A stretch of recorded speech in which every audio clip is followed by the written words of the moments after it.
देखते हैं अपन सबसे पहले एरे क्या होता है ना। एरे है क्या वो अपन देखते हैं। सो बेसिकली एरे क्या है। सबसे पहली बात, array is a collection of multiple values of same data type.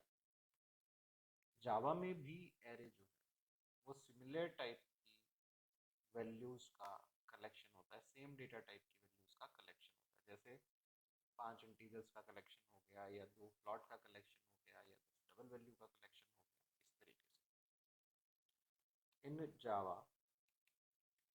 arrays are created dynamically। जावा में जो एरे बनाते हैं वो हमेशा डायनेमिकली बनते हैं, उनको डायनेमिक मेमोरी एलोकेट होती है। ये चीज़ अपने को ध्यान रखनी है। और इसके लिए अपन क्या करते हैं, न्यू ऑपरेटर का यूज करते हैं। ठीक है, न्यू ऑपरेटर के थ्रू हम मेमोरी देते हैं। To create array in Java we use following syntax. जो सिंटेक्स होता है वो इस तरह से होता है, data type, array reference, then brackets equal to new data type and जो भी साइज हमें देना है एरे का वो। या फिर हम ऐसे भी लिख सकते हैं, डेटा टाइप एरे रेफरेंस। ये जो ब्रैकेट हमने बाद में लगाए थे इनको हम शुरू में भी लगा सकते हैं डिक्लेयर करते टाइम पर, equal to new data type and size. उदाहरण के तौर पे देखें, हमने लिखा इंट एक्स बराबर न्यू इंट 3। इसका मतलब x यहाँ पे कहलाएगा एरे रेफरेंस, पहली बात। दूसरी बात, we are creating array of 3 integers in memory using new operator and storing it into x। अब देखो मेमोरी में कैसा काम होगा वो आप समझो। पहले मैं आपको डायग्राम से बताता हूँ ये चीज। यहाँ पे 2 हिस्सों में ये काम हो रहा है, 2 स्टेप में काम हो रहा है एरे बनने वाला। देखिएगा,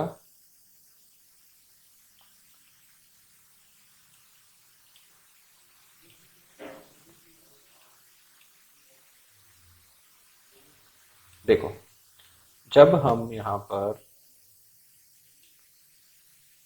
इंट x लिख रहे हैं तो पहले तो ये सिंपली इसके लिए एक रेफरेंस बनाएगा। तो ये कुछ ऐसा काम होगा, हमारे पास में ये एक रेफरेंस बन गया है x, एरे रेफरेंस है। दैट मीन्स जो मेमोरी में एरे बनेगा उसको ये अपने अंदर स्टोर कर सकता है। देन हमने यहाँ पे लिखा न्यू इंट 3। इससे क्या होगा, इससे 3 एलिमेंट का एरे मेमोरी में क्रिएट होगा।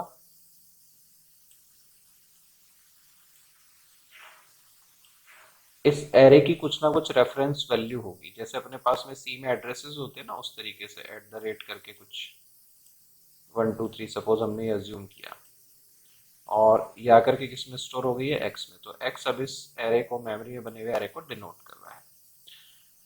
एक जो इंपॉर्टेंट बात है, जब अपन न्यू इंट 3 लिख रहे हैं, इससे 3 एलिमेंट का एरे तो क्रिएट हो ही रहा है मेमोरी के अंदर। साथ ही साथ जो वैल्यूज हैं डिफॉल्ट, वो इनिशियलाइज हो जाएगी 0 से। यहाँ पे आ जाएगा 0, यहाँ पर भी आ जाएगा 0, एंड यहाँ पर भी आ जाएगा 0 बेसिकली। ठीक है, इसको हम लिख भी देते हैं, by default array elements are initialized with 0। अब 0 किस किस केस में होगा वो भी अपन समझ लेते हैं साथ साथ। देखो, अगर आपने एरे बनाया बाइट, शॉर्ट, इंट या लॉन्ग टाइप का, तो इसमें जो डिफॉल्ट वैल्यू होगी वो होगी 0 आपकी। ऐसे ही सपोज आप एरे बना रहे हो किसका, फ्लोट का, या आप एरे बना रहे हो डबल का, तो इनकी जो डिफॉल्ट वैल्यू होगी वो होगी 0.0।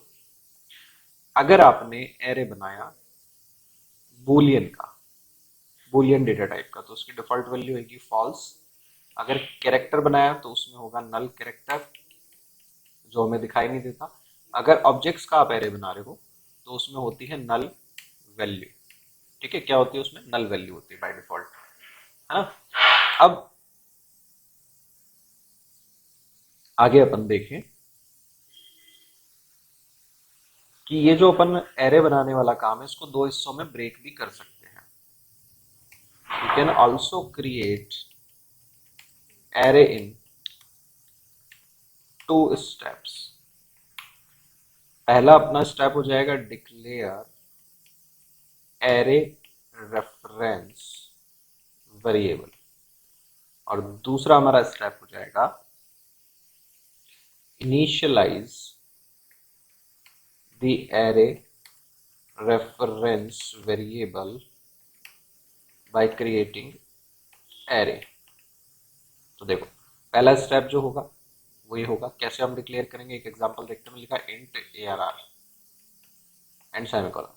अब इसको इनिशियलाइज करना है तो हम लिखेंगे ARR equal to new int, suppose मैंने मेमोरी दे दी इसको 4 एलिमेंट की। ठीक है, तो इससे क्या होगा, इससे देखो, सबसे पहले तो ये हमारे पास में एक लोकेशन बन गई, क्या, ARR। क्या नाम है इसका बच्चों, ARR।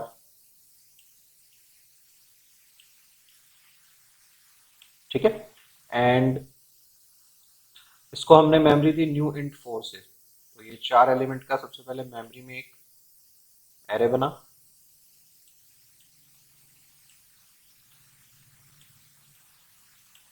और इसकी जो रेफरेंस वैल्यू होगी ARR में आके स्टोर हो जाएगी, यानी कि ARR जो इस एरे को इंडिकेट कर रहा है। सपोज इसकी रेफरेंस वैल्यू है @123 बन गया है गलती से, और जो डिफॉल्ट वैल्यूज होगी इसमें भी क्या होगी अपनी, 0। अगर ये ARR इन टाइप का ना होकर के फ्लॉट टाइप का होता तो सारी वैल्यूज क्या होती, 0.0। और अगर ये बूलियन टाइप का होता तो सारी वैल्यूज क्या होती, फॉल्स होती है अपने पास में। अब एक चीज जो यहाँ पे देखने वाली है, जो ध्यान रखने वाली है सबसे बड़ी, वो आपके लिए है, कुछ पॉइंट्स मैं लिख रहा हूँ जो आपको ध्यान रखने हैं एरे के साथ में। बहुत ज़्यादा अपने को जावा में डीप में नहीं जाना है एरे में, ऑब्जेक्ट ओरिएंटेशन से मेन कॉन्सेप्ट बन सकते हैं, बट जो मेन मेन चीज़ें हैं वो सारी अपने को ध्यान होनी जरूरी है। तो मेन बात क्या है, सबसे पहली मेन बात जो डिफरेंस आया था, एरे यहाँ पे 2 स्टेप में बनता है। पहले एरे रेफरेंस बनता है, फिर उसको हम इनिशियलाइज करते हैं न्यू ऑपरेटर से। दूसरी बात, जावा में एरेज केवल डायनेमिकली ही क्रिएट हो सकते हैं, रन टाइम पे ही क्रिएट होते हैं न्यू ऑपरेटर की हेल्प से। तीसरी बात, जो एरे का साइज है वो यहाँ पे फिक्स नहीं होता है बाय डिफॉल्ट। हम चाहें तो रन टाइम पे 4 एलिमेंट का एरे बना रहे हैं, 5 का बना रहे हैं, 10 का बना रहे हैं, कितने भी एलिमेंट का एरे हम बना सकते हैं, है ना। और क्या क्या है वो भी अपन देख लेते हैं। एरेज, एरे साइज जो है मस्ट बी इंटीजर। इवन अगर मैं और अच्छे से कहूं तो नॉन नेगेटिव इंटीजर होना चाहिए एरे का size. If you try to create an array of negative size, it gives negative array size exception at program runtime। अगर हमने नेगेटिव साइज का एरे बनाने की कोशिश करी तो रन टाइम पर हमारे सामने नेगेटिव एरे साइज एक्सेप्शन जावा देती है। ध्यान रखना कंपाइल हो जाएगा नेगेटिव साइज के साथ में, लेकिन जब रन कराएंगे ना तो नेगेटिव एरे साइज एक्सेप्शन आ जाएगा। दूसरी बात, if you try to use an index which does not exist, then Java generates array index out of bounds exception at program runtime। अच्छा, हम कोई ऐसा इंडेक्स उपयोग में लेने की कोशिश करें जावा में एरे के नाम के साथ में जो कि एग्जिस्ट नहीं कर रहा है, बना हुआ नहीं है, तो उस केस में क्या होता है, उस केस में प्रोग्राम कंपाइल तो होता है लेकिन जब रन कराते हैं तो वो बीच में ही टर्मिनेट हो जाता है और हमारे लिए एक्सेप्शन जनरेट हो जाता है, array index out of bounds exception. तीसरी बात, एरे इंडेक्स स्टार्ट्स फ्रॉम 0। ये हमें पता ही है ऑलरेडी, सी प्लस प्लस में हमने देखा है, कुछ नया नहीं है इसमें। So the index number of nth element is n minus 1। Array के जो इंडेक्स स्टार्ट हो रहे हैं वो कहां से स्टार्ट हो रहे हैं, 0 से स्टार्ट हो रहे हैं। इस वजह से जो nth एलिमेंट होगा उसका जो इंडेक्स नंबर होगा वो क्या होगा, n minus 1 होगा। जैसे मैं कहूं 5वां एलिमेंट है तो उसका इंडेक्स नंबर क्या होगा, 4 होगा। मैं कहूं 10वां एलिमेंट है तो उसका इंडेक्स नंबर क्या होगा, 9 होगा। मैं कहूं टोटल नंबर ऑफ एलिमेंट, यानी एरे है हमारे पास जिसमें 20 कुल जमा एलिमेंट है हमारे पास, तो उनके इंडेक्स नंबर कहां से कहां तक होंगे, 0 से 19 तक होंगे हमारे पास। एक बात और, in Java we have length property which gives size of array। Size of array से मतलब है नंबर ऑफ एलिमेंट कितने हैं, उसको बोल रहे हैं हम साइज ऑफ एरे। ठीक है, जैसे सपोज मैंने लिखा ARR डॉट लेंथ, LENGTH, तो ये क्या बताता है, इट गिव्स साइज यानी number of elements in the ARR। ठीक है, अब देखो इन सारी चीजों को अपन यूज करके देखते हैं सबसे पहले, फिर मैं एक चीज और बताऊंगा। किसी किसी के हो सकता है दिमाग में आ भी रहा हो कि सर आपने बताया था, अभी थोड़ी देर पहले बोला था कि आप ब्रैकेट को आगे भी लगा सकते हो पीछे भी लगा सकते हो, इससे कोई फर्क भी पड़ता है क्या।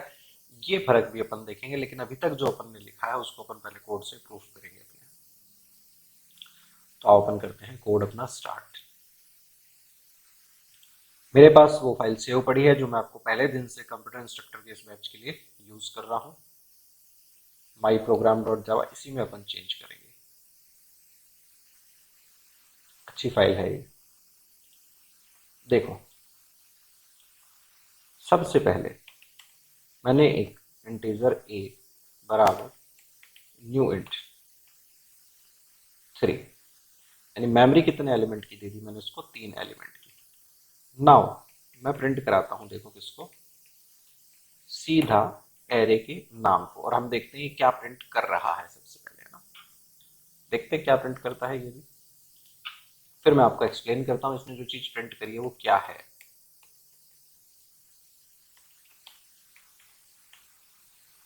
ये कंपाइल हो गया, रन कर लेते हैं। अब देखो यहाँ पे ये क्या प्रिंट करा रहा है, bracket I at the rate 3FEE733D। ये क्या कहलाएगी बच्चों, देखो मैंने आपको बताया था कुछ यहाँ पे डायग्राम के अंदर बताया था, न्यू इंट से क्या हुआ है, ये अपनी मेमोरी जो है वो जनरेट हुई है। ये जो मेमोरी है ये जनरेट हुई है, इसका कुछ ना कुछ मेमोरी में रेफरेंस है, एड्रेस है बेसिकली, और वो रेफरेंस जो है बेसिकली किस में आकर के स्टोर हो रहा है, इस एक्स में, ऐसा मैंने बताया था, समझाया था ना अभी आपको। तो सिमिलर टू दैट जब मैंने यहाँ लिखा इंट a बराबर न्यू इंट 3, तो a तो रेफरेंस वेरिएबल हो गया जिसके अंदर जो एक्चुअल अपना एरे बन रहा है मेमोरी में उसका रेफरेंस आकर के स्टोर हो रहा है। तो डायरेक्टली मैं एरे के नाम को अगर प्रिंट करवाऊं यहाँ पे, तो हमारे पास कोई वैल्यू नहीं प्रिंट हो रही है, उसकी बजाय क्या प्रिंट हो रहा है, एरे की रेफरेंस वैल्यू प्रिंट हो रही है, यानी जो उसकी मेमोरी लोकेशन या एड्रेस है जो उसे रेफरेंस मिल रहा है वो प्रिंट हो रहा है। पहली बात। अब आती है सर वैल्यू कैसे प्रिंट कराएंगे। बिल्कुल, अभी मैं वैल्यू भी बताता हूं आपको कैसे होगा, वो भी अभी आपको बताता हूं। देखिएगा यहां देखिए, ये मैंने लिखा यहां पे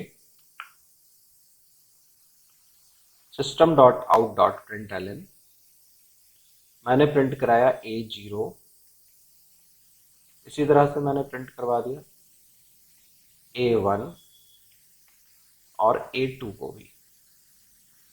तो इन सब की वैल्यू क्या आएगी हमारे पास, 0 0। फर्स्ट जो प्रिंट होगी वो तो रेफरेंस वैल्यू होगी। सर ये प्रिंट करानी जरूरी होती है क्या, नहीं प्रिंट करानी जरूरी नहीं है, ऐसे समझाने के लिए बताया है आपको। नाउ सी 0 0 आ रहा है, तो ये प्रूफ हुआ अपना कि जो बाय डिफॉल्ट एरे बन रहा है उसमें क्या वैल्यू है अपने पास में, 0 है। अच्छा सर आपने ये भी बताया था अगर ये फ्लॉट टाइप का हो तो वैल्यू कुछ अलग आएगी। लेट्स सी, इसको हमने बना दिया फ्लॉट टाइप का। अब जब मेमोरी भी देंगे तो किस तरह की देंगे हम, फ्लॉट टाइप की। ठीक है, अभी हमने इसे कंपाइल कर लेना है पहले। ये कंपाइल किया हमने एंड नाउ इसे रन कर लेते हैं। तो देखो यहाँ ये चीज नोटिस करोगे, आई लिखा हुआ था, दैट मीन्स इंटीजर टाइप का एरे था। यहाँ क्या लिखा हुआ है, देखो एफ लिखा हुआ है, दैट मीन्स फ्लॉट टाइप का एरे है, उसकी रेफरेंस वैल्यू है ये। और जो डिफॉल्ट वैल्यूज आ रही है वो क्या आ रही है अपने पास में, 0.0 0.0 0.0। यही मैंने आपको अभी नोट्स में भी बताया ना, यही मैंने आपको नोट्स में बताया था ना। ये देखो ये रही, ठीक है। नाउ सी, एक और जो चीज हम देखेंगे वो हमारे पास कुछ इस तरह से है। मैंने सपोज ये एरे बना दिया बूलियन टाइप का। बूलियन क्या होती है, जो ट्रू या फॉल्स है वो बूलियन है अपने पास में। नाउ यहां हमने इसे किया कंपाइल एंड अब हमने इसे कराया रन। तो यहां पे देखो क्या आ रहा है हमारे पास में, फॉल्स फॉल्स फॉल्स। एक बात जो ध्यान रखनी है, या जब बूलियन टाइप का एरे है तो उसके लिए जो टाइप हमें दिखा रहा है, ये क्या दिखा रहा है, जेड दिखा रहा है। इसी तरह से देखो यहाँ पे हमने बनाया बाइट टाइप का एरे। किस डेटा टाइप का बना दिया, बाइट टाइप का। बाइट और इंट में क्या अंतर है, साइज का अंतर है बच्चों। जो अपने पास में इंट होता है उसका साइज होता है 4 बाइट्स, मेमोरी में 4 बाइट का ब्लॉक ऑक्यूपाई करता है। जो बाइट डेटा टाइप है वो 1 बाइट का ब्लॉक ऑक्यूपाई करता है। शुरुआती क्लासेस में मैंने बताया था, जिन्होंने नहीं देखी वो यूट्यूब पे डाली हुई है, उस पर जाकर के चेक करके देख सकते हो, अलग से प्लेलिस्ट बनाई हुई है। अब देखो यहाँ पे क्या आ रहा है बच्चों, कैपिटल बी। अब चूंकि कैपिटल बी बाइट को डिनोट कर रहा है तो बूलियन के लिए कुछ ना कुछ अलग करना जरूरी था। इस वजह से जो अभी अपन ने पहले इसको रन करवाया था बूलियन के साथ, वहां पे बी की जगह क्या आ रहा था, जेड आ रहा था। ठीक है, नाउ सी, थोड़ा सा और आगे अपन बढ़ते हैं, कुछ पॉइंट्स जो हमने देखे थे वो प्रूफ करते हैं। एरे का जो साइज है वो नॉन नेगेटिव इंटीजर होना चाहिए। हमने एरे के साइज को कर दिया यहाँ पे -3। अभी इसको कंपाइल करते हैं। मैंने आपको बताया कंपाइलेशन में तो कोई दिक्कत नहीं आएगी, जब रन कराएंगे ना उस टाइम पे क्या आ जाएगा, नेगेटिव एरे साइज एक्सेप्शन आ जाता है। देखो आया negative array size exception, as it is यही स्पेलिंग लिखी थी, इसी ऑर्डर में मैंने लिखा था क्योंकि ये इनबिल्ट है अपने पास में, इनबिल्ट क्लास है। किसके लिए आ रहा है, -3 के लिए। जो इंडेक्स नंबर -3 हम यूज कर रहे हैं उसके लिए आ रहा है। सोर्स फाइल का name my first program dot Java. Number of line जहां पे आ रहा है ये 4 नंबर है। और जो हमारी क्लास है वो है माइप्रॉप, उसके अंदर मेन फंक्शन है। और ये खुद कहाँ पड़ा है, फर्स्ट प्रोग्राम डॉट जावा वाली फाइल में पड़ा है। पूरा मैसेज लिखा हुआ है। दूसरी बात जो मैंने आपको बताई थी और इम्पोर्टेंट, मैंने आपको यहाँ पे ये भी बताया था कि हम कोई ऐसा इंडेक्स एक्सेस करने की कोशिश करें जो एग्जिस्ट ना कर रहा हो, तो रन प्राइम पर कौन सा एक्सेप्शन जनरेट हो रहा होता है? Array index out of bounds exception generate होता है। तो इस एक्सेप्शन को भी यूज करके देखते हैं। पहले तो ये नेगेटिव एरे साइज वाला पंगा मैंने खत्म किया। 3 एलिमेंट का एरे है तो इंडेक्सेस कहां से कहां तक होंगे बच्चों? 0 से लेकर के 2 तक होंगे। यानी अगर मैं कोई ऐसा इंडेक्स एक्सेस करूं जो 0 से कम हो या 2 से ज्यादा हो, तो रन टाइम पर कौन सा एक्सेप्शन आ जाएगा बच्चों? Array index out of bounds exception आ जाएगा। जैसे मैंने यहाँ पर 1 की जगह मैंने लिखा 3 नंबर इंडेक्स, ये है ही नहीं। तो देखो बच्चों, यहाँ इन 3 लाइंस में कोई दिक्कत नहीं है, यहाँ तक हमारा प्रोग्राम रन भी होगा। इससे अगली लाइन पे जैसे आएंगे जहां A3 को एक्सेस करने की कोशिश कर रहे हैं, वहां एक्सेप्शन आ जाएगा, प्रोग्राम टर्मिनेट हो जाएगा और A2 की जो वैल्यू है वो प्रिंट नहीं होगी। लेट्स सी, सॉरी, कंपाइल करते हैं इसे। नाउ इसे कर लेते हैं हम जावा कमांड से रन। अब देखो, ये दिखा रहा है हमें पहले रेफरेंस वैल्यू, देन 0 प्रिंट हुआ, 0th इंडेक्स का मान, फिर array index out of bounds exception generate हुआ। इंडेक्स 3 जो है आउट ऑफ बाउंड्स है लेंथ 3 के लिए, क्योंकि एरे की जो लेंथ थी, साइज जो था, नंबर ऑफ एलिमेंट जो थे वो 3 थे। तो जब लेंथ 3 है तो 3 नंबर इंडेक्स एग्जिस्ट ही नहीं कर रहा है। आइए इसमें अब अपन एक काम और करके देखते हैं। जो एरे का साइज है उसको पॉइंट में लेते हैं। उसको क्या लेते हैं हम? पॉइंट में लेते हैं। जैसे ही हम पॉइंट में लेंगे इसे, अभी देखिएगा, ये हमें कंपाइल टाइम पे ही एरर दे देगा, possible logic conversion from double two and. क्योंकि जो एरे के साइज हैं वो हमेशा इंटीजर ही होंगे। ऐसा नहीं हो सकता कि हम 2.5 एलिमेंट का एरे बना रहे हैं, हम 3 एलिमेंट का एरे बना रहे हैं, 5.5 एलिमेंट का एरे बना रहे हैं। जो एरे बनेगा वो बनेगा हमेशा इंटीजर साइज का एरे, 5 एलिमेंट का एरे, 10 का एरे, 50 का एरे, 100 का एरे एंड सो ऑन। एक बात जो मैंने आपको और बताई, मैंने आपको बताई थी लेंथ प्रॉपर्टी। जैसे मैंने ये एरे बना दिया, ठीक है, एंड यहां मैंने लिखा ए डॉट लेंथ, तो ये क्या बताएगा? इस एरे का साइज। और इस एरे का साइज क्या है? इसमें नंबर ऑफ एलिमेंट कितने हैं? 3 है। तो जब कंपाइल एंड रन करेंगे कितना प्रिंट करेगा? 3 प्रिंट करेगा। देखिए, ठीक है, नंबर ऑफ एलिमेंट्स बता रहा है अपने को कि 3 एलिमेंट है। अब सपोज दैट हमारे पास ये एरे है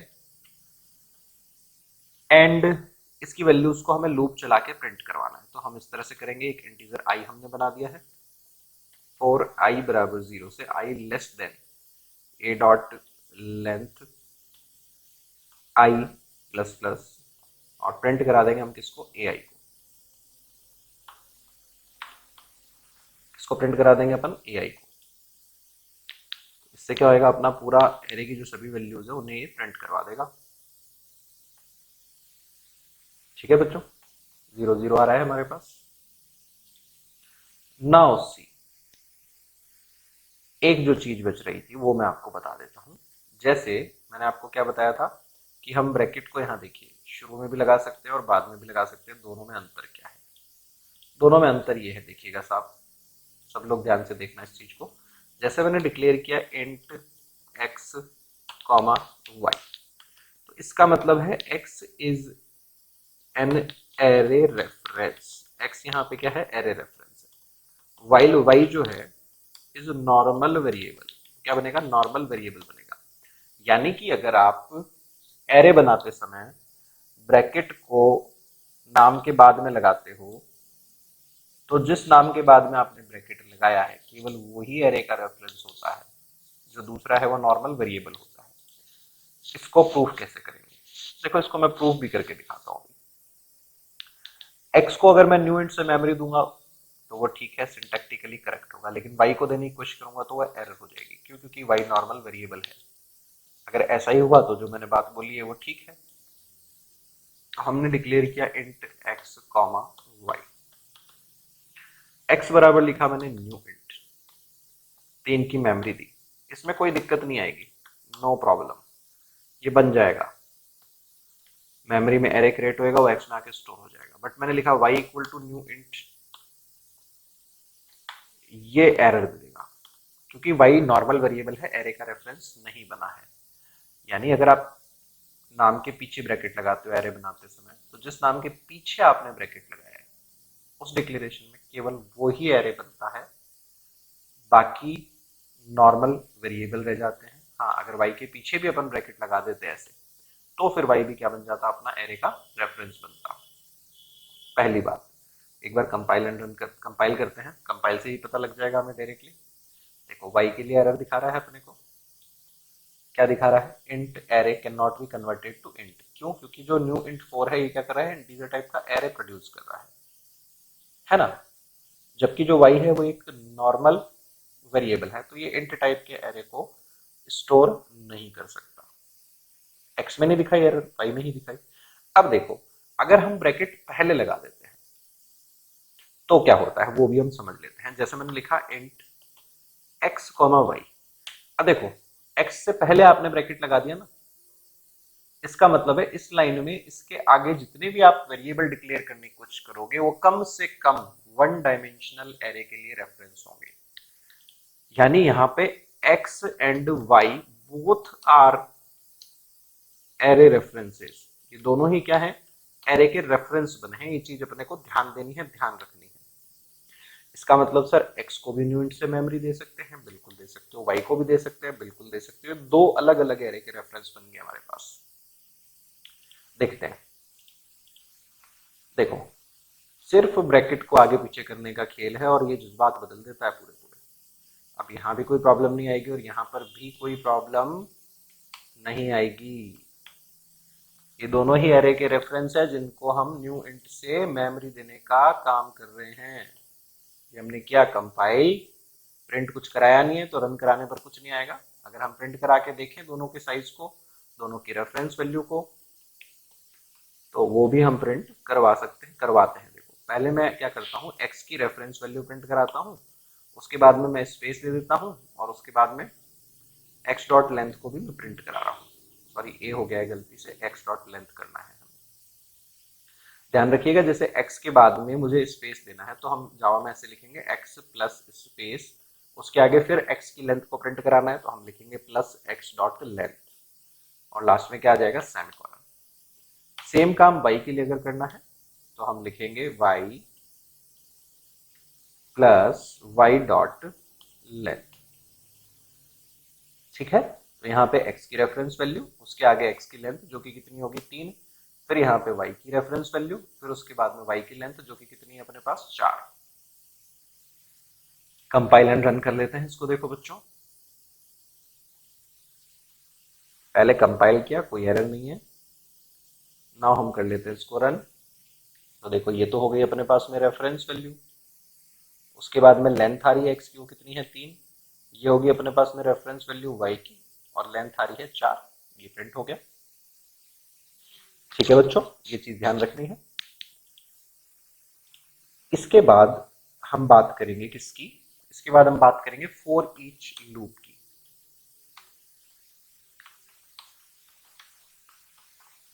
सो फॉर ईच लूप की बात करें तो पहली बात जो हमें ध्यान रखनी है, इसके लिए जो कीवर्ड यूज में आता है, जो कीवर्ड हम यूज में लेते हैं वो एग्जैक्टली यहाँ पे क्या है, फॉर ही है।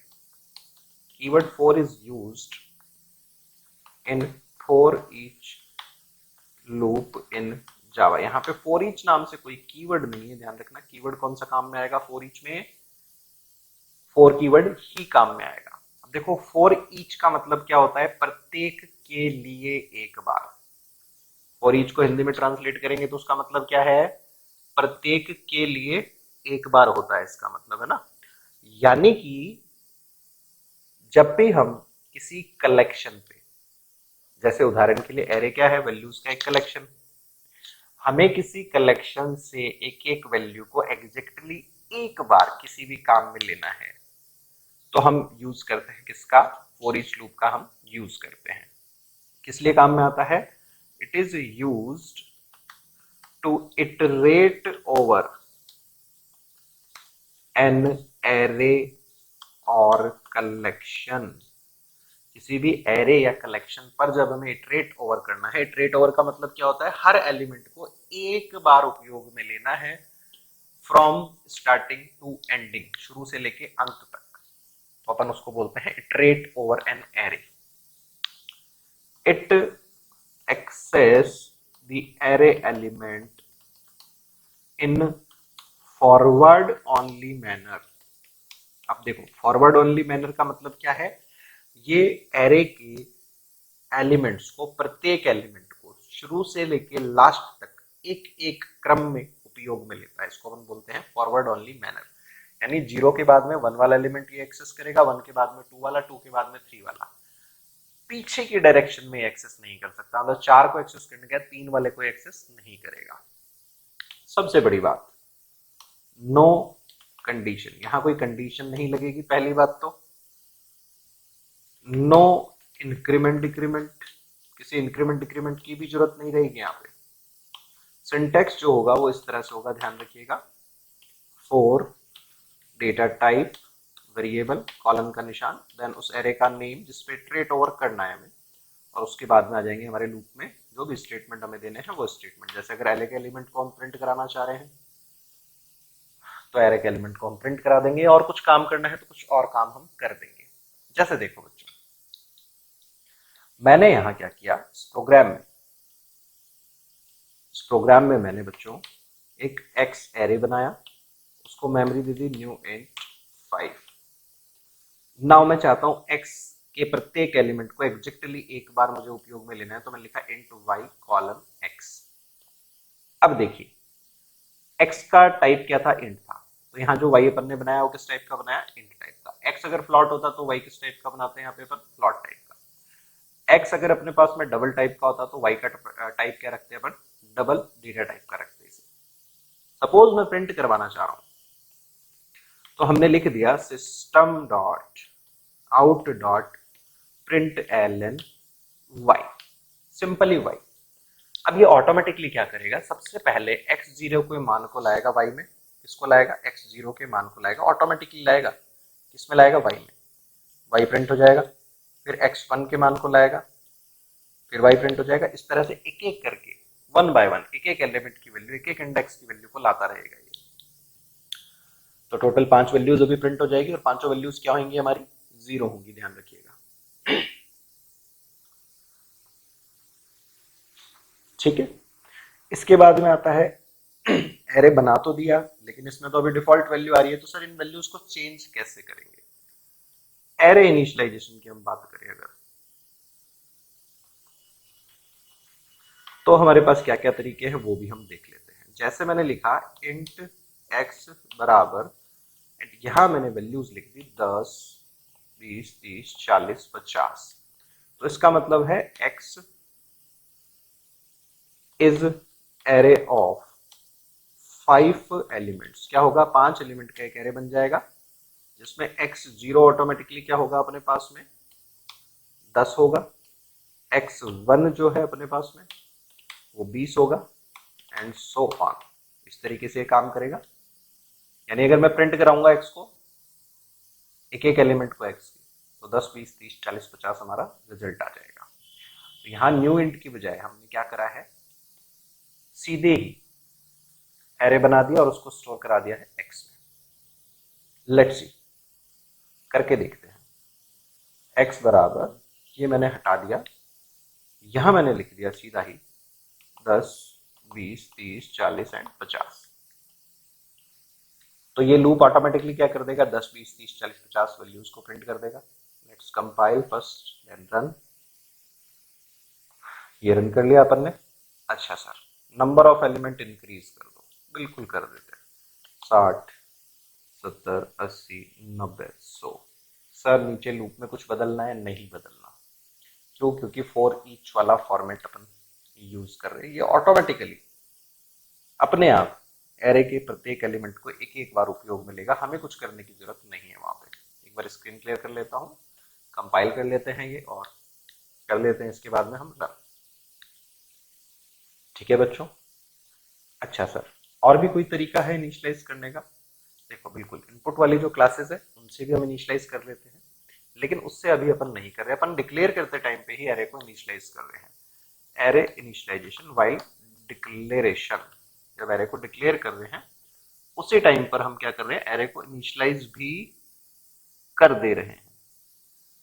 ठीक है ना। तो इसको अपन आगे प्रोसीड करते हैं थोड़ा सा, और कैसे कैसे कर सकते हैं। ऐसे कर सकते हैं, देखो x equal to new int, and इसके बाद हमने वैल्यूज दे दी, ये भी पॉसिबल है। 10 20 30 40 50 60 हमने वैल्यूज दी। ठीक है, ये भी पॉसिबल है, ये भी कर सकते हैं, वैलिड है ये।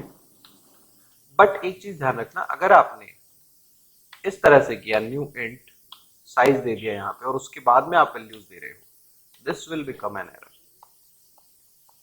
ये क्या बन जाएगा, आपका एरर बन जाएगा। तो या तो आप डिक्लेयर करते टाइम वैल्यू दे रहे हो तो इस तरह से दोगे, या आप इस तरह से दे सकते हो, लेकिन इस तरह से नहीं दे सकते। अगर आपने साइज मेंशन किया तो उसके बाद में आप इनिशियलाइजर नहीं प्रोवाइड कर सकते। ये जो लिस्ट अपन देते हैं इसको इनिशियलाइजर लिस्ट बोलते हैं।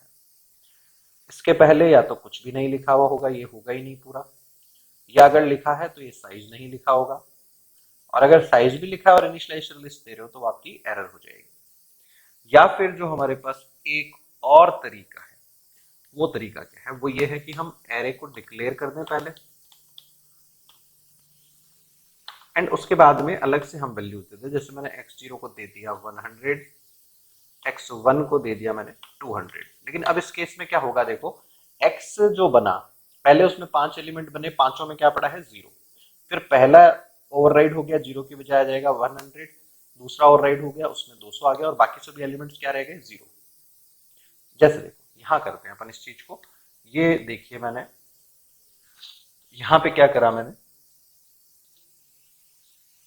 यहाँ पे मैंने किया न्यू इंट 5। अब देखिएगा, मैंने x0 को तो दे दिया 100, x1 को दे दिया है मैंने 200, और बाकी कहीं कुछ नहीं दिया। तो x2 x3 x4 पे क्या पड़ा रहेगा हमारा, 0 0 0 पड़ा रहेगा। Let's compile and run.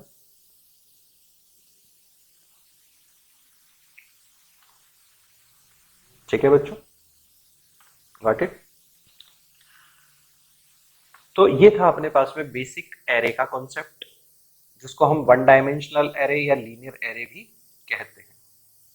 इसी तरह से हम 2D सर एरे अगर भी हम बना एरो सकते हैं। इसी तरह से हम 2D एरे भी बना सकते हैं, टू हेलो डायमेंशनल एरे। अब 2D एरे क्या होता है, 2D ऐसे लिखेंगे अपन इसको, या फिर हम ऐसे लिख सकते हैं 2D एरे, या फिर हम लिखेंगे मैट्रिक्स। ठीक है ना। सीबी क्वेश्चन आंसर के लिए अभी मैं आपको जगह दूंगा, उस टाइम पे आप पूछ लेना मेरे से, है ना। तो एक बार जो मैं करवा रहा हूँ वो कंप्लीट करवा दूं, फिर मैं आराम से आपको टाइम दूंगा। आपको जितने मर्जी क्वेश्चन पूछने हैं उतने मर्जी क्वेश्चन पूछो, कोई दिक्कत नहीं है। 2D एरे क्या होता है, 2D एरे को हम बोलते हैं एरे ऑफ एरे। ठीक है ना, एरेज का एक एरे। नाउ क्रिएट कैसे करेंगे, सबसे पहले हम लिखेंगे data type, then array name, फिर आ जाएंगे बड़े वाले brackets, equal to new data type, dimension 1 या साइज 1, और फिर साइज 2 भी आ जाएगा हमारा। या हम ऐसा भी कर सकते हैं, देखो जो फर्स्ट साइज है वो हम एक बार में बता दें, इस तरह से। यहाँ साइज 1 दे दिया, लेकिन हमने साइज 1 को खाली छोड़ दिया, ये वैलिड है, ये भी वैलिड है। लेकिन दोनों साइज को खाली नहीं छोड़ सकते, ये चीज आपको ध्यान रखनी है। तो ये है अपने पास में एरे का बेसिक कॉन्सेप्ट, एरे का इंट्रोडक्शन। इसके बाद अपन चालू करेंगे फंक्शंस के कॉन्सेप्ट को। ठीक है, नाउ अपन क्वेश्चन आंसर ले लेते हैं एक एक करके।